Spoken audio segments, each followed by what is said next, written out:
Nice weather out there. രാവിലെ തന്നെ നല്ല മഴയായിരുന്നു. So what is up guys? This is Kalidas from SY Mates. So ഞാൻ ഇന്ന് നിങ്ങൾക്ക് വേണ്ടി ചെയ്യാൻ പോകുന്ന ഒരു കാരിക്കേച്ചർ ആയിരിക്കും. അതിനോടൊപ്പം തന്നെ കുറച്ച് ചെറിയ ടിപ്സ്. So let's go.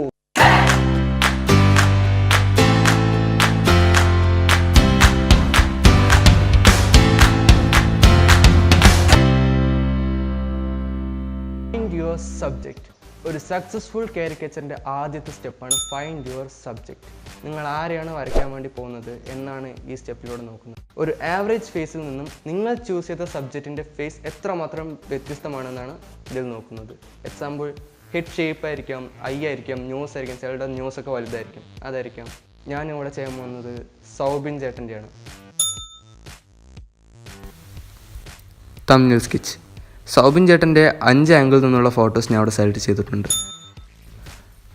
ആ ഫോട്ടോസ് വരച്ചതിന് ശേഷം നിങ്ങൾക്ക് കൂടുതൽ സാറ്റിസ്ഫൈയിങ് ആയിട്ടുള്ള ഫോട്ടോ ഏതാണ് അതാണ് നിങ്ങൾ സെലക്ട് ചെയ്യേണ്ടത്. ഈ ഒരു ഫോട്ടോ കാരിക്കേച്ചർ ചെയ്യാൻ നിറയെ വഴികളുണ്ട്. So do experiment with different styles. പക്ഷെ ഒരു ലൈക്ക്നെസ് വിട്ടുപോകാതെ നോക്കണം. Rough sketch. തംബ്നെയിൽ സ്കെച്ചിൽ നിന്നും സൗബിൻ ചേട്ടൻ്റെ ഈ ഫോട്ടോ ആണ് ഞാൻ സെലക്ട് ചെയ്തത്. ഈ ഫോട്ടോയിൽ കാണുന്ന പോലെ ഒരു ഹെഡ് ഷേപ്പും ഒരു എക്സ്പ്രഷൻ തന്നെയാണ് സൗബിൻ ചേട്ടൻ്റെ ഒരു യുണീക്നെസ് എന്ന് പറയാനുള്ളത്. അപ്പോൾ ആ ഒരു യുണീക്നെസ് കീപ്പ് ചെയ്ത് ഒരു 5 മിനിറ്റിൽ തീർക്കാവുന്നതാണ് റഫ് സ്കെച്ച്.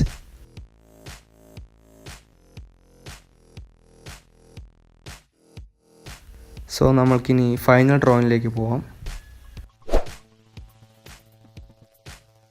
സ്കെച്ച്. ആദ്യം വലിയ വലിയ ഷേപ്സിൽ നിന്ന് തുടങ്ങി ചെറിയ ചെറിയ ഷേപ്സിലേക്ക് പോവുക. പിന്നീട് ഷെയ്ഡിങ്, ഹൈലൈറ്റ്, ഡീറ്റെയിലിംഗ് എന്നിവ ചെയ്യുക. സൗബിൻ ചേട്ടനെ നമ്മൾക്ക് കൂടുതൽ രീതിയിൽ കാരിക്കേച്ചർ ചെയ്യാം, പക്ഷേ അതിൻ്റെ ഒരു ലൈക്ക്നെസ് വിട്ടുപോകാതിരിക്കണം. സൗബിൻ ചേട്ടൻ്റെ ആയിട്ടുള്ളൊരു യുണീക്നെസ് ഉണ്ട്, അതൊന്ന് കീപ്പ് ചെയ്യുക. ഓർക്കുക, കാരിക്കേച്ചർ എന്ന് പറഞ്ഞ വെച്ചൊരു സ്കൾപ്റ്റിങ് പോലെയാണ്, with limited amount of clay. ഒരു ഭാഗം നമ്മൾക്ക് വലുതാക്കണം വെച്ചാൽ നമ്മൾക്ക് വേറൊരു ഭാഗത്തുനിന്ന് കുറച്ച് ക്ലേ എടുക്കേണ്ടി വരും.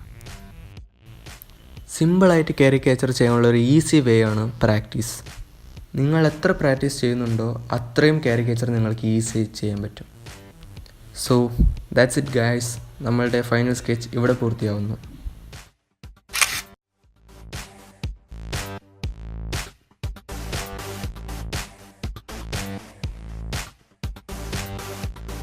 നിങ്ങൾക്ക് ഈ വീഡിയോ ഇഷ്ടപ്പെട്ടെന്ന് വിചാരിക്കുന്നു. അടുത്ത വീഡിയോ വരുന്നത് വരയ്ക്കും ബൈ ബൈ.